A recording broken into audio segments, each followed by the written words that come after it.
My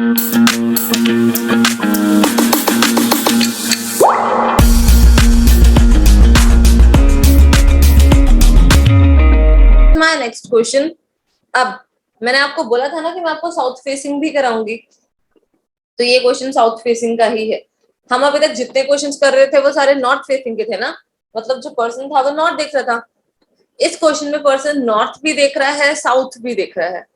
ऐसे questions आने के चांसेस बहुत कम होते हैं, मतलब ना के बराबर। लेकिन अगर आ गया तो आ भी गया, तो अगर आ गया तो सीधे सीधे 10 नंबर जाएंगे ना, जाएंगे ना। तो वो 10 नंबर का नुकसान क्यों कराना, better be prepared for each and everything, कि बाई चांस अगर आ भी गया तो यू वॉज प्रिपेयर्ड। तो देखो जी क्वेश्चन में क्या लिखा है, each of these question is based on the information given below. A, B, C, D, E are 5 men sitting in a line facing to south। आपको बोल रहा है 5 men है, लाइन में बैठे हैं। लाइन का मतलब क्या है, लीनियर अरेंजमेंट है। और ये सभी क्या देख रहे हैं, साउथ फेस कर रहे हैं। While MNOP are 5 ladies sitting in second line parallel to the first line and are facing to north। तो बेसिकली आप कह सकते हो कि ऐसे 5 लाइनें हैं, 5 ऊपर हैं और 5 नीचे हैं, एक दूसरे को फेस कर रहे हैं। और ऊपर वाला क्या फेस कर रहा है, साउथ। नीचे वाला क्या फेस कर रहा है, नॉर्थ। आगे देखो आपके सामने बाकी सारा जो है वो डाटा दे रखा है, जो आपको इसके अंदर अरेंज करना है।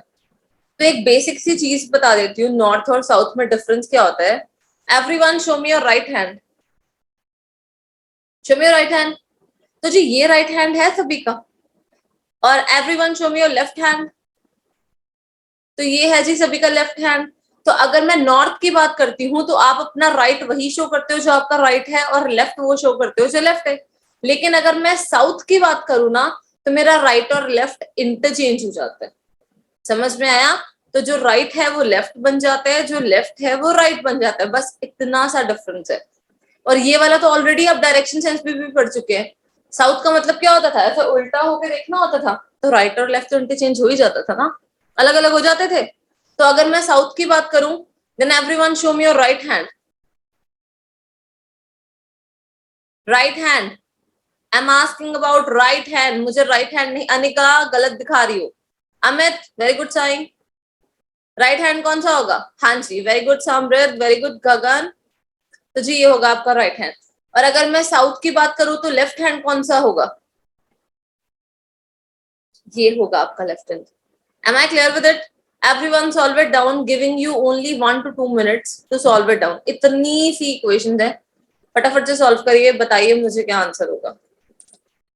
अब मुझे सभी की नोटबुक देखनी है। अमित अभी तक मैंने आपकी एक बार भी नोटबुक नहीं देखी, मुझे आपकी नोटबुक देखनी है। Very good Anika. बाकी सभी, सिर्फ अनिका ने बनाई है, वेयर द बॉयज। हाँ जी गगन, शो मी नोटबुक।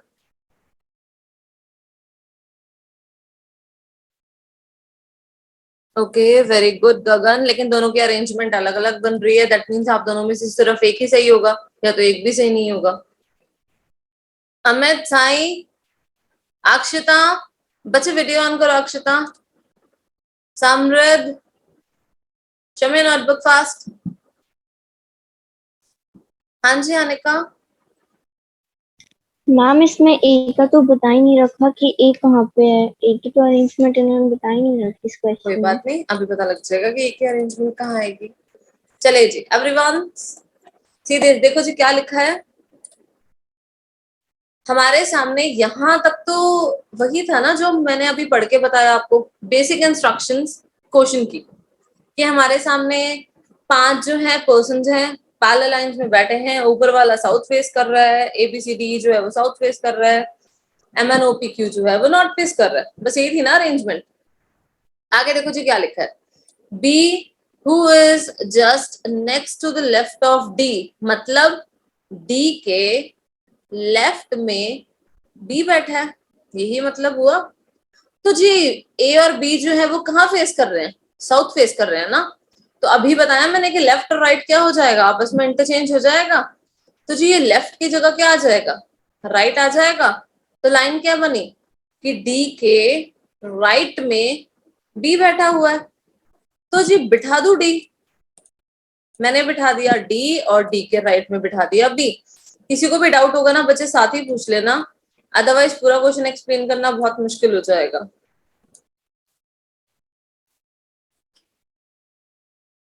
आगे देखो जी क्या लिखा है, is opposite to Q, मतलब B who is just next to the left of D is opposite to Q। B किसकी ऑपोजिट है? Q की ऑपोजिट है, तो B के ऑपोजिट में Q बना दूं, तो भाई ये वाली लाइन तो नॉर्थ फेस कर रही है, ये वाली साउथ फेस कर रही है। आगे देखो जी क्या लिखा है, C and N are diagonally opposite to each other। तो भाई ये लाइन मैं सबसे लास्ट में एक्सप्लेन करूंगी कि diagonally opposite क्या होता है। उसके बाद देखो जी क्या लिखा है, E is opposite to O, E के ऑपोजिट में O बैठा हुआ है, तो भाई मेरे पास कोई कनेक्टिंग स्टेटमेंट तो नहीं है, नीचे लिख दूं कि जो मेरा E है E के ऑपोजिट में O बैठा है। हु किसके लिए यूज हुआ? सेकंड पर्सन के लिए यूज हुआ। Who is just next to the right of M। तो भाई नॉर्थ वालों की बात चल रही है, मेरा राइट और लेफ्ट अपनी जगह पे ही रहेंगे, सेम रहेंगे। तो क्या बोल रहा है कि M के राइट में O बैठा हुआ है, तो O तो आपने ऑलरेडी बना दिया ना, तो ऑब्वियसली M यहीं आएगा, तभी तो M के राइट में O आ जाएगा। तो जी M के ऊपर भी पर्सन होगा कोई ना कोई, क्योंकि हमें पता ही है कि वो सभी एक दूसरे को फेस कर रहे हैं, पैरेलली बैठे हैं। आगे देखो जी क्या लिखा है, P who is just next to the left of Q, Q के लेफ्ट में कौन बैठा है? P बैठा है, तो भाई ये रहा मेरा Q, Q के लेफ्ट में P बिठा दूं। आगे देखो क्या बोल रहा है, is opposite to D, P जो है वो D के ऑपोजिट है। हाँ जी है, दिख रहा है हमें कि P जो है वो D के ऑपोजिट है। आगे देखो जी क्या लिखा है, M is at one end of the line, M जो है एक कोने पे बैठा है। तो भाई कोने कौन सा होता है? या तो लेफ्ट कॉर्नर पे बैठा होगा या राइट कॉर्नर पे बैठा होगा, दो ही तो कोने होते हैं ना हमारे पास। तो अगर मैं इसको राइट कॉर्नर पे बिठा दूं तो वो कैसे बैठेगा? यहाँ पर M आ जाएगा और यहाँ पर वो आ जाएगा। अरेंजमेंट थोड़ी चेंज करूंगी मैं, वो तो एग्जैक्टली लेके जाऊंगी ना। तो भाई ये कोने पे तो नहीं बैठा ना, एक्सट्रीम एंड पे तो वो बैठ गया, तो मतलब ये तो गलत हो गया, ये राइट एंड पे बैठेगा ही नहीं। तो ये किधर बैठेगा? इस साइड बैठा दूं मैं इसको M, और यहाँ आ गया मेरा O और यहाँ आ गया मेरा E। तो जी M मेरा जो है वो एकदम कोने पे आ गया, दिख रहा है जी सभी को। आगे देखो जी क्या लिखा है, एक लाइन रह गई मेरी, एक लाइन कौन सी रह गई कि C and N are diagonally opposite to each other। तो भाई आपने बहुत बार मैथ्स में पढ़ा होगा डायगोनली ऑपोजिट क्या होता है? ये डायगोनल होता है जो सेंटर से पास हो रहा होता है, कोई भी 2D या 3D फिगर के, वही होता है ना डायगोनल। सुना होगा, बहुत बार पढ़ा भी होगा मैथ्स में। तो मतलब एक जो होगा वो एक कोने में बैठेगा और दूसरा जो होगा वो दूसरे एंड पे बैठेगा, लेकिन डायगोनली ऑपोजिट। नॉर्मल ऑपोजिट कैसे होते हैं? ऐसे ही तो होते हैं नॉर्मल ऑपोजिट। डायगोनली ऑपोजिट का मतलब क्या होता है? टेढ़े में ऑपोजिट होगा।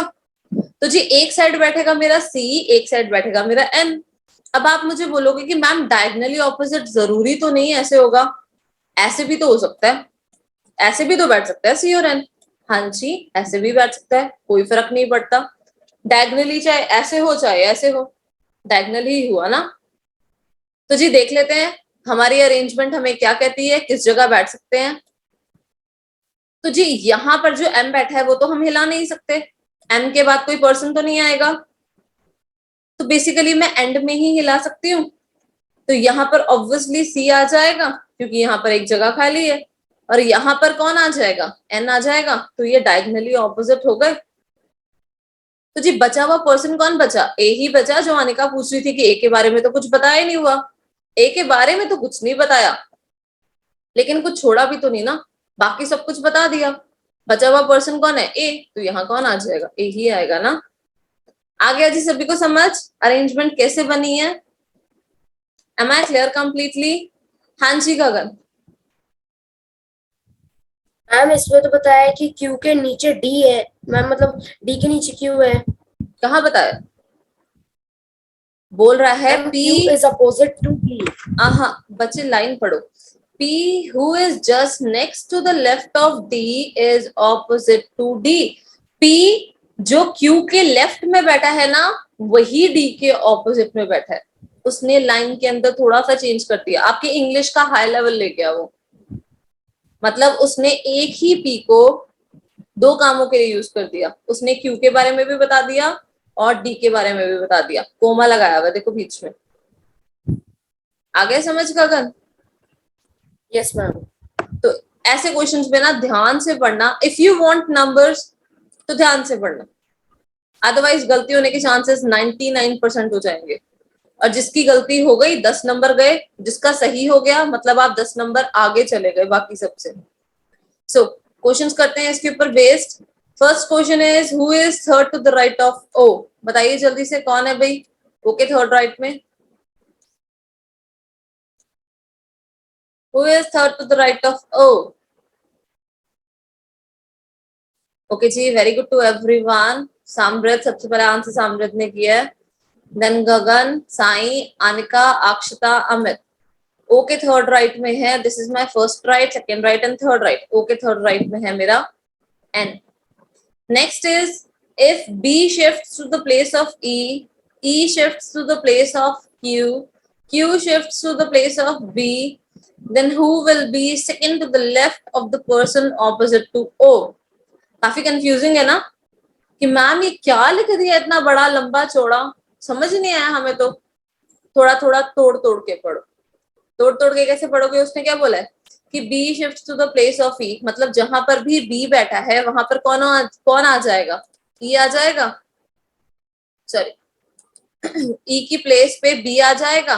तो जी यहाँ पर मेरा E लिखा है, यहाँ पर किसको बिठा दूं मैं? B को बिठा दूं। ये मैंने बिठा दिया B को।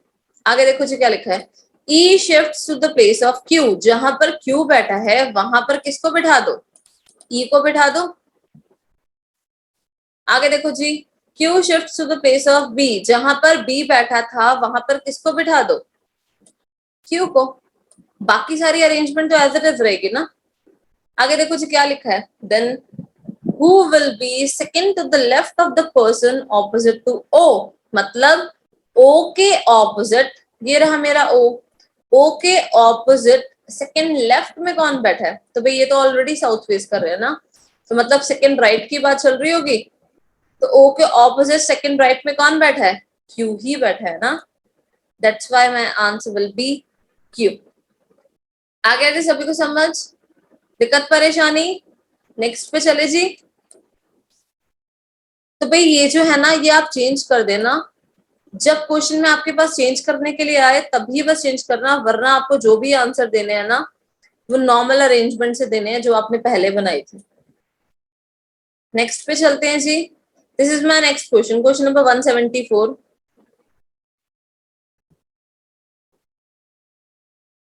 ये काम करते हैं, question number 174 and 175 is for your homework. आराम से सोचो, आराम से सॉल्व करो कि क्या लिखा है, क्या बोलना चाह रहा है, क्योंकि बहुत बड़ी लाइन है। Who will be second person to the right of the person who is opposite to the person second to the right of B? लंबी चौड़ी लाइन है ना, आराम से पढ़ना। लेकिन एक काम करना, पीछे से करना। जो बच्चा पीछे से करेगा ना सिर्फ 10 सेकेंड्स में आंसर आ जाएगा। तो कोशिश करो पीछे से करना। असाइनमेंट में मुझे ये सॉल्व करके भेजना। तो आज के लेक्चर में हमने जितने क्वेश्चंस किए हैं वो सभी के सभी असाइनमेंट पोस्ट करना अलोंग विद दीज 2 क्वेश्चंस। आ गया जी समझ? किसी को कोई प्रॉब्लम होगी तो मुझे कल बता देना, मैं क्वेश्चन समझा दूंगी ये कैसे होगा। सभी को आज का लेक्चर समझ आ गया? पूरा वीडियो देखने के लिए और लेटेस्ट एग्जाम अपडेट्स जानने के लिए डाउनलोड करें कैरियर डिफेंस स्कूल का एंड्रॉयड ऐप।